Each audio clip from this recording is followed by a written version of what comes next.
It's a Monday night, you're at Pop's Place, and we're about to make something yummy. It's time for some Tuscan chicken, and that is one of the little staple recipes that we make all the time around here. It's a nice cream sauce based chicken with sun-dried tomatoes and spinach and garlic and Parmesan cheese, and you serve it over a bed of pasta and makes you want to just lay around and be happy. It's so good. It's so perfect. We're going to do that, pair it up with a little bit of roasted broccoli that we'll toast up in the oven and get it just nice and crispy on the edges. Toast it with some garlic and some salt and pepper and olive oil. It'll be amazing. It's going to be a great dinner. I hope you're going to stick around with us through it. Thanks for joining us at Pop's Place. We appreciate you stopping by, and we look forward to seeing you through the rest of the recipe.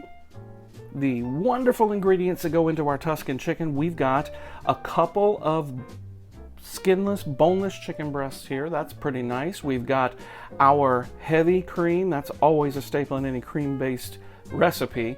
We've got sun-dried tomatoes. We've got some Italian seasoning. Of course, we'll fry up that chicken or pan-sear that chicken in some olive oil.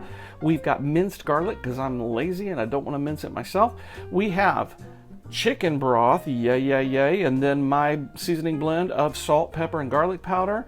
We have some baby spinach back there, which we will chop up and add to the sauce, and then our pasta.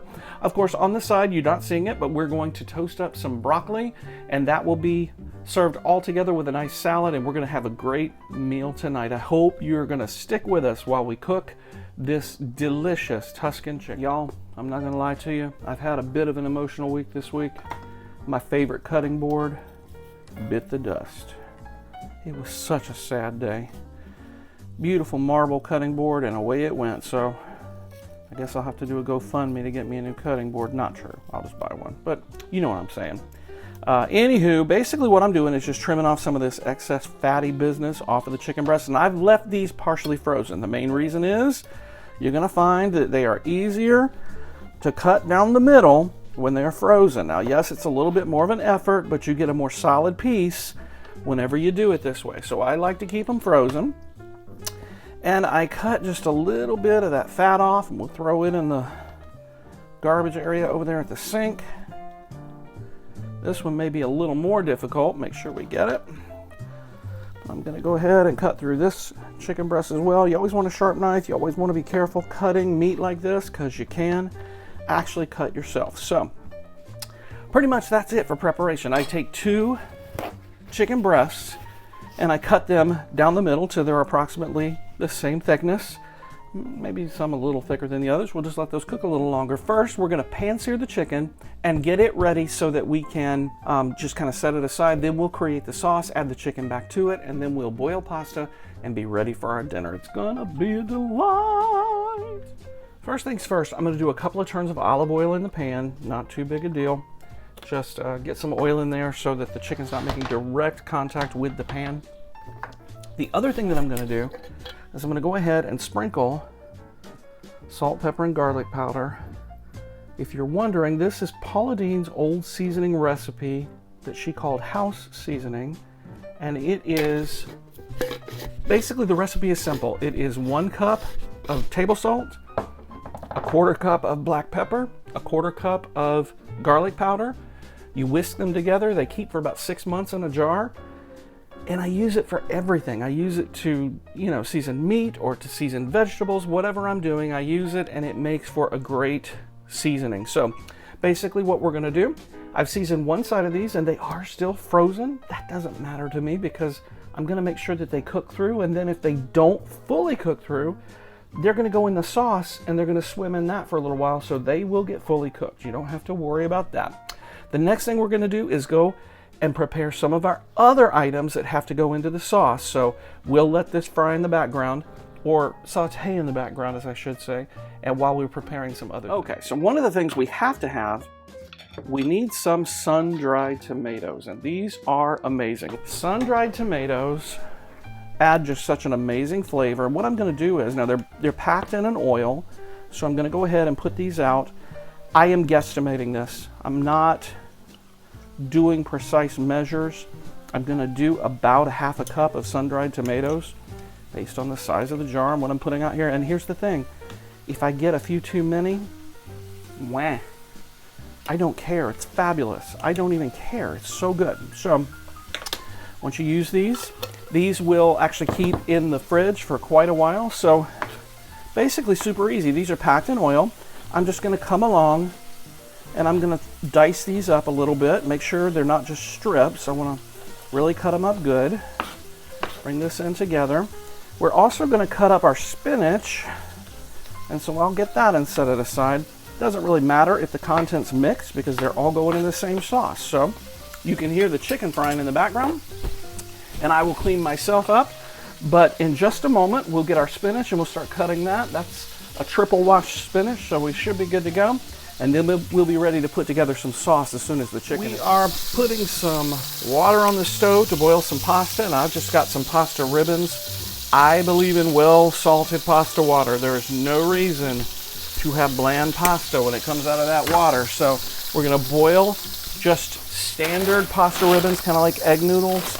Not really a big deal. That's gonna be the base for our dish. We have already turned our chicken. I don't know if you can see that, but it looks pretty nice. This is a very quick meal. It comes together quickly. Doesn't take a lot of time, but we are gonna let that cook down so that the meat gets almost completely done, and then we'll start working on our sauce. So we'll be back in a moment. Okay, so chicken is not cooked through, I can promise you that. One of the first things we're gonna do, and you see that pan needs a good deglazing, and this is gonna be loud. Woohoo! I'm gonna add about a cup of chicken broth to that bad boy just to quickly deglaze and to set that ready to make our sauce. So we got a cup of our heavy whipping cream. Look at that bad boy. All right. That's so nice, y'all. I can't even tell you how nice it is. Let me get a spoon here. I'm gonna get this stirring. Look how amazing. That is only the beginning. Perfect. My dog has even come in here because he's ready for love, which is food, basically. Okay, so I'm gonna put about a half a cup of this Parmesan cheese in there. That is kind of sexy. Did I mention Parmesan cheese in the ingredients? If I didn't, I'm a very forgetful old dude, and I have a hard time sometimes. So we'll go with that, about a half a cup of Parm. This is so nice, y'all. Can't even get into it. Now we'll go with our garlic. I'm gonna go with at least 2 or 3 bits of garlic there, or cloves of garlic there. All right, I want to turn this burner down. We definitely don't want it to boil away that quickly. We're gonna go with that. This will thicken up on its own just with the heavy cream. That is not a joke. About a teaspoon of Italian seasoning, which we love. Just do your thing. And of course, salt, pepper, and garlic to beat the band. I am going to watch this and play it by ear, and I will taste as we go. But I can promise you, we'll probably wind up adding more heavy cream. We'll probably wind up adding more broth. And I'm going to stir this together.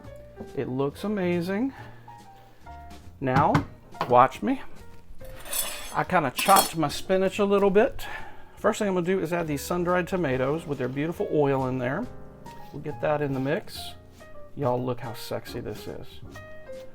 Merciful heavens. It is so nice. Okay, so my pasta water is good and boiling. I'm gonna go ahead and add the pasta noodles to it. Probably don't need a whole bag, but we'll have leftovers and that'll be fine. Y'all, I reckon Poppy's gonna have to bite the bullet and buy a camera, because half of this didn't get recorded because my beautiful iPhone was not functioning the way it was supposed to, but that's okay, because we still got dinner cooked and it's sexy. It's so good. This is a weeknight dinner, y'all. I'm not kidding you when I say we have this beautiful Tuscan chicken. We have pasta with sun-dried tomatoes and spinach and a beautiful cream sauce. We've got this beautiful broccoli that has been toasted. I'm gonna show you that, y'all. You gotta see it. Look how amazing that toasty, y'all see that toastiness? Look at that toastiness. Oh, and a beautiful mixed green salad, so nice. I'm gonna taste the Tuscan chicken and the pasta at least to let you know what I think. Tender, perfect, amazing. Yes, I knew this was the wind for tonight. It's cold here. It's in the 30s tonight. So, and the pasta. Oh, I'm not even going there. The sun-dried tomatoes cooked in, the spinach cooked in. Oh, y'all, you need to make you some of this. I'm not kidding you. It is amazing. I'm going to have to eat it before it gets cold. Thank you for being a part of Pop's Place community, for coming out, for liking, for subscribing, for being a part. And if you do like the video, please tell somebody about it. Share the link, like, subscribe, let folks know about Pop's Place and what we're trying to do here. We're building a community of people, sharing recipes, sharing fun, sharing a good time around the wonder of recipes and food. And there's so many great recipes that we still have to do. We're really looking forward to it. As I mentioned previously, we still have to give away the ceramic coated cast iron Dutch oven, and that is still on the docket. I am going to be playing several more videos through the course of the next couple of weeks here. We're getting geared up for Mardi Gras, so I still have to do red beans and rice, still have to do jambalaya, still have to do beignets, and I'm going to share the email address. If you're interested in winning that ceramic coated cast iron Dutch oven, simply email me and let me know you're interested. Email popsplace@gmail.com. And you have to be a subscriber to Pop's Place channel. I have to be able to verify it and just let me know, hey, yeah, I'm interested. And I'll reply back and let you know, thanks for getting in the hat there. And we'll pull somebody's name out of the hat at the end of probably February, just before Mardi Gras kicks off. And we will give away that cast iron Dutch oven. I think there's like 12 colors of it, but so amazing. I love my Dutch oven. It cooks so well. Such a great thing. It's not Le Creuset. It's just the Amazon basics, but still very nice Dutch oven. And I'm going to give one away at the end of February. So you want to be sending me your name, sending me your information. Let me know so that I've got your name in the hat. And quite a few have already emailed me and let me know. So don't forget it. We appreciate you stopping by. I hope you have a great night. Stay warm. I'm in Central Florida and it's like 41 degrees right now. It's freezing. And there are people out there going, wah, cry me a river. I know, but I didn't sign up for cold when I came to Florida. I signed up for the sunshine. You know what I mean? Anyhow, y'all have a great night. We will see you soon. Bye-bye.